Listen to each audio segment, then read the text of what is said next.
భగవంతుని వర్ణిస్తున్నారు వాళ్ళు.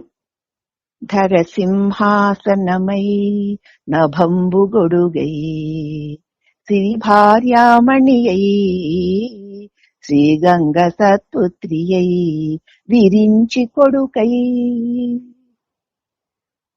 పరమాన్యాయములెల్ల వందిగణమై తద్దేవతల్ బృచ్చులై బ్రహ్మాండమాకారమై వెలుగొందు నారాయణ నారాయణ నారాయణ హరి నారాయణ నారాయణ హరి నారాయణ. కాబట్టి సదృశ్యాలు చక్కగా సాగు చేసిన చక్కటి స్థలంలో నాటినప్పుడు అవి మొలకెత్తి వృక్షాలై ఫలాలనిస్తాయి. అవి ఇప్పుడు చూడండి ఎందుకు మేలుకుంటున్నాయి. ఈ ధరేనట ఆ పరమాత్ముడికి సింహాసనం, ఆకాశమేనట గొడుగు,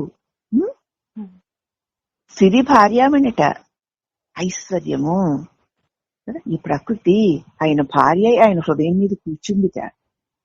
శ్రీగంగేమో పాదాల్లో ఉద్భవించినటువంటి ఆయన పుత్రిక. విరించి కొడుకు బ్రహ్మదేవుడేమో ఆయన కొడుకు, దేవతలు అతడికి సేవకులు, పరమాన్యాయములెల్ల అష్టదిక్పాలకులు కదా, నవగ్రహాలు వాళ్ళందరూ ఆయనకి పాదాలకు సేవలు చేస్తున్నారు. వృక్షులు సేవకులు. ఆయన బ్రహ్మాండమే ఆయన ఆకారం. ఈ విశ్వమంతా పరమాత్ముడి యొక్క దివ్య ఆకారం. విశ్వమంతా ఆ పరమాత్ముడే, విశ్వమంతా ఆ విశ్వేశ్వరుడే, విశ్వమంతా నారాయణుడే. సమస్త దేవతలు, సమస్త అష్ట దిక్పాలకులు, నవగ్రహాలు సమస్తము ఆయనకి సేవకులు. మహాలక్ష్మి ఆయన భార్య, గంగమ్మ తల్లి ఆయన కూతురు, బ్రహ్మ ఆయన కొడుకు.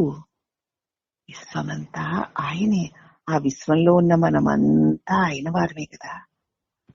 మనం అఖండమైన పరమాత్మని బిడ్డలం. పరమాత్మ బిడ్డలో, పరమాత్మ ఒడిలో పరమాత్మ బిడ్డలమై ఉన్నాం. అట్టి మనకి సుఖ దుఃఖాలతో భయభ్రాంతులతో దుఃఖపడవలసిన అవసరమే ఉంది. మనం ఆనంద స్వరూపులం, పరమ రక్షకుని సంరక్షణలో ఉన్నాం. ఆనాటి ఆ పాటలో ఎంత అర్థమో అనుభవాన్ని నేను మాటల్లో వర్ణించలేకపోతున్నాను. ఈ తెల్లవారుజామున ఇది ఎంత గొప్ప అనుభూతినిస్తోంది చూడండి. విశ్వమంతా పరమేశ్వరునిగా, నారాయణుడిగా చూడగలిగేటువంటి ఆ స్ఫూర్తి లోపల నుంచి లేచొస్తుంది. కాబట్టి నారాయణ హరి నారాయణ హరి నారాయణ, శివ శివ శివ శివ శంభో శివ శివ శివ శివ శివ శివ శ్రీమన్నారాయణ అని తలుచుకోవాలి. అలాగే పరమాత్ముడు కైలాసంలోనో వైకుంఠంలోనో ఎక్కడో ఉన్నాడట. అతడు ఎవడు అని గుర్తించాలి అని అందరూ అనుకుంటున్నారట. ఈ పరమాత్ముడు ఎవడా అని గుర్తించాలని అనుకుంటున్నారట అందరూను. అనుకుంటుంటే ఒక గొప్ప మహనీయుడు ఎవరో చిన్న హింట్ ఇచ్చాడట. ఎలాగా అంటే, అంజని హృదయము రాముడు, రూపంబున కీసరుండు, తలలున్ బ్రహ్మ, బలిమికి ఇంద్రుడు, విద్యకు రవి యొప్పు చూడ ఆసభయందున్. అంజని హృదయము రాముడు, ఆయన ఆంజనేయుని హృదయములో ఉన్న రాముడట. రూపంబునకు ఈశ్వరుడు, ఆయన రూపం ఏమిటి? ఈశ్వరత్వం, సర్వ వ్యాపకత్వం, బ్రహ్మాండం ఆకారం. రూపంబునకు ఈశ్వరుండు. తలలు చూస్తే బ్రహ్మ. బ్రహ్మకు 5 ముఖాలు ఉండేవి. ఒక ముఖాన్ని శివుడు ఖండించాడు. పంచముఖీశ్వరుడు. నకార మకార సికార వకార యకారములనేటువంటి శిరస్సులు కలిగి ఉన్నాడు. తలలు బ్రహ్మ. పంచాక్షరీ రూపుడు, ఆది విరాట్మూర్తి. అతడు కాక ఇక ఎవడున్నాడు ఈ విశ్వము లేడేటువంటి విశ్వేశ్వరుడు అతడే కదా. అతడే అంజని హృదయంలో రాముడై ఉన్నాడు. ఉన్నదేవుడు ఆ పరమేశ్వరుడే. ఆహా, ఎంత గొప్ప గొప్ప అద్భుతమైన పద్యాలు! ఆ పద్యాల్లో ఉన్నటువంటి అర్థాలు, ఆ అర్థాలు హృదయంలో నుంచి పొంగి పొరలి వస్తుంటే ఇది ధ్యానమా, తపస్సా, మంత్రమా, జపమా?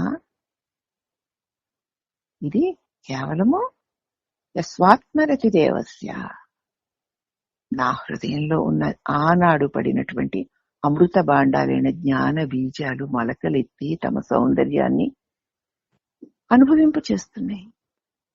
మరి ఈ తపస్సుతో ఎప్పుడు తమస్సు పోయి తెల్లవారిందో తెలియదు. మనం కుర్చీలో కూర్చున్నామంటే ఈ ధరేమే ఆయనకు సింహాసనం, అఖండ చైతన్యానికి ధరే సింహాసనం. ఆకాశమే నభంబు, నభం అంటే ఆకాశం, ఆకాశమే గొడుగు. అయితే ఈశ్వరుడికి ఆవిడ గొడుగు గొడుగు పట్టగలడే? పైగా సిరి భార్యామణి, ఆయన కొదివేముంది? శ్రీగంగేమో సత్పుత్రి, పాదాల నుంచి పుట్టుకొచ్చేసింది. విరించి కొడుకు, విరించి అంటే బ్రహ్మదేవుడు. ఎంత బాగుందో అమ్మా. తద్దేవ తల్లు బుర్చులై, దేవతలు ఆయనకి సేవకులు. పరమా న్యాయములెల్ల వందిగణమై, వందిగణం అంటే ఆయన్ని పొగిడేవాళ్ళు, వందిగణమై. అట్టివాడు బ్రహ్మాండమాకారమై వెలుగొందుచున్న శ్రీమన్నారాయణ, శ్రీమన్నారాయణ. ఇంక మొత్తం పరమాత్మని విశ్వరూప దర్శనం అయిపోయింది కదా.